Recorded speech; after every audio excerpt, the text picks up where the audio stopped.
हमारे सहयोगी पंकज झा भी इस वक्त हमारे साथ मौजूद हैं। वाराणसी कलेक्ट्रेट में जबरदस्त हलचल नजर आ रही है, वहां का हाल भी बताइए। और साथ ही साथ पंकज, आपने जो प्रधानमंत्री नरेंद्र मोदी के 4 प्रस्तावकों की लिस्ट भेजी है, उनके नाम भेजे हैं, वो अलग अलग जिस वर्ग से ताल्लुक रखते हैं, उनके जरिए भी किस तरह का राजनीतिक और जातिगत समीकरण साधने की कोशिश की गई, अगर आप ये भी बता पाएं।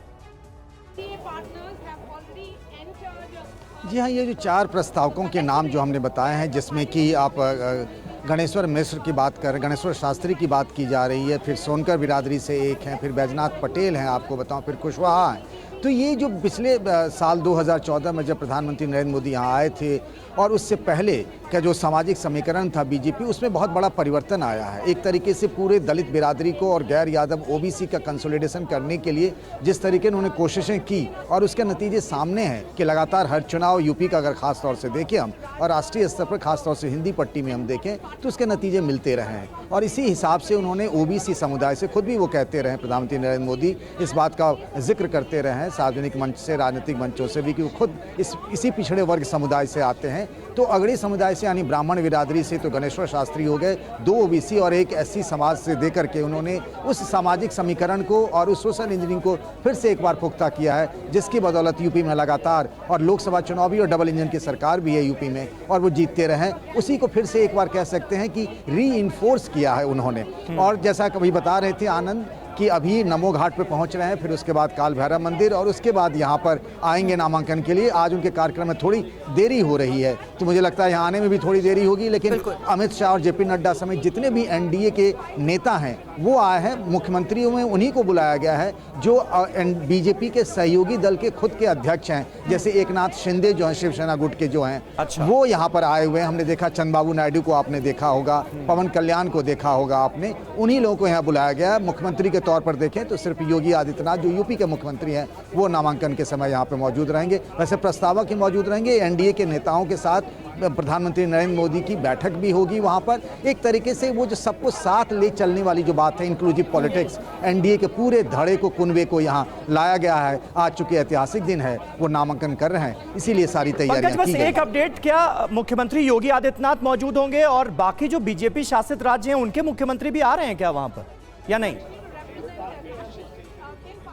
नहीं, वो उनको नहीं, जो बीजेपी के सहयोगी दल के हैं और अपनी अपनी पार्टियों के वो नेता हैं या अध्यक्ष हैं, जैसे कि मैंने जिक्र किया एकनाथ शिंदे हैं, तो वो अपनी पार्टी के अध्यक्ष भी हैं, तो वो आए हैं। कुछ देर पहले यहाँ चिराग पासवान जो हैं वो भी आए थे। तो मुख्यमंत्रियों में बीजेपी की तरफ से देखें तो सिर्फ योगी आदित्यनाथ का नाम ही बताया गया है, क्योंकि वो यूपी के मुख्यमंत्री, तो प्रोटोकॉल के तहत वही रहेंगे। बिल्कुल। अब एक सवाल हर्षवर्धन जी इसी लिहाज से कर लेती, क्योंकि पीएम के नामांकन के लिए प्रस्तावकों की जहां तक हम चर्चा कर रहे हैं, तो सोशल इंजीनियरिंग का एक और उदाहरण, एक और एग्जाम्पल हमारे सामने।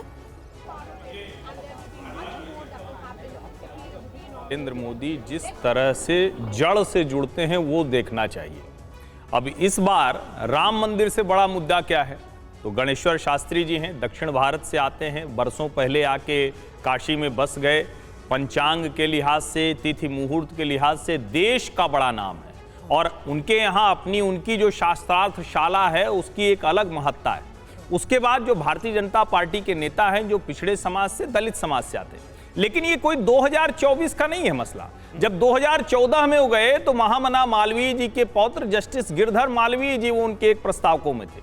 उनके प्रस्तावकों में अगली बार उन्हीं के परिवार की उनकी दत्तक पुत्री प्रोफेसर अन्नपूर्णा शुक्ला रहती हैं।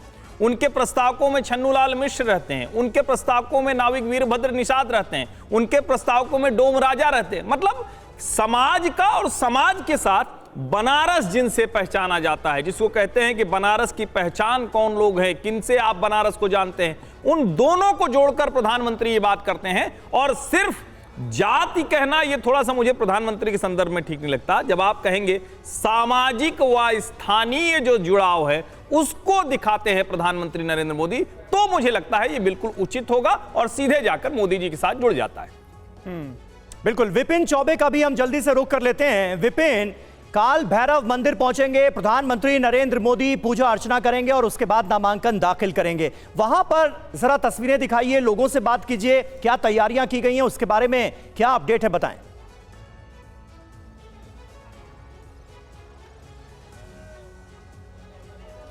हाँ बिल्कुल, देखिए हम काल भैरव मंदिर के गेट से ठीक थोड़ी दूरी पर खड़े हैं और इतनी प्रचंड धूप में, आप समझिए सुबह 10:30 बजे भी पारा 40 के पार जा चुका है, लेकिन लोग अपनी जगह से हिलने को तैयार नहीं है। और ये तमाम लोग प्रधानमंत्री नरेंद्र मोदी को देखने आए हैं, मिलने आए हैं और बेकरारी इनके चेहरों पर देखिए। इतनी धूप में, गर्मी में आप लोग को कितनी धूप, मतलब इतनी गर्मी में आप लोग खड़े कैसे हैं ये बताइए। कुछ नहीं, ऊर्जा भगवान दे रहे हैं। मोदी के लिए इतना त्याग कर रहे हैं तो क्या उनके लिए हम लोग त्याग नहीं कर सकते? काशीवासी, हमारे लिए सौभाग्य की बात है कि हमारे यहाँ काशी के अंदर ऐसा सांसद मिले हैं। सांसद और प्रधानमंत्री दोनों मिले हैं। तो एक बार फिर से काशीवासी किसको चाहते हैं इस बार? किसको चाहते हैं? मोदी को, मोदी। ये है मोदी जी, कुछ किए हैं, काम वाम हुआ है बहुत काम किए हैं। अच्छा, तो कितनी उत्सुकता है? काल भैरव मंदिर वो आने वाले हैं, 15 मिनट में पहुंच जाएंगे। उत्सुकता ज्यादा है कि कम है? काशी का भ्रमण किए होंगे, देखे होंगे क्या परिवर्तन आया है, तो और परिवर्तन आने वाला है। तो काशी वालों ये बताइए, मोदी जी ने कोई विकास किया या नहीं किया? किया है कि नहीं किया? सड़कें बनाई या नहीं बनाई? कॉरिडोर बना कि नहीं बना?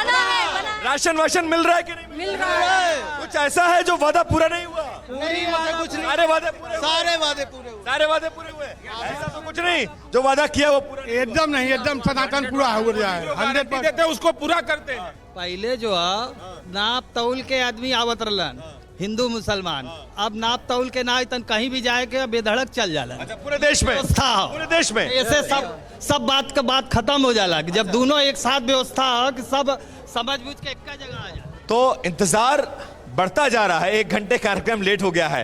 आप लोग थोड़ा सा छाव में चले जाइए, हो सकता है नहीं है, ऊपर से वो भगवान, नीचे से मोदी भगवान।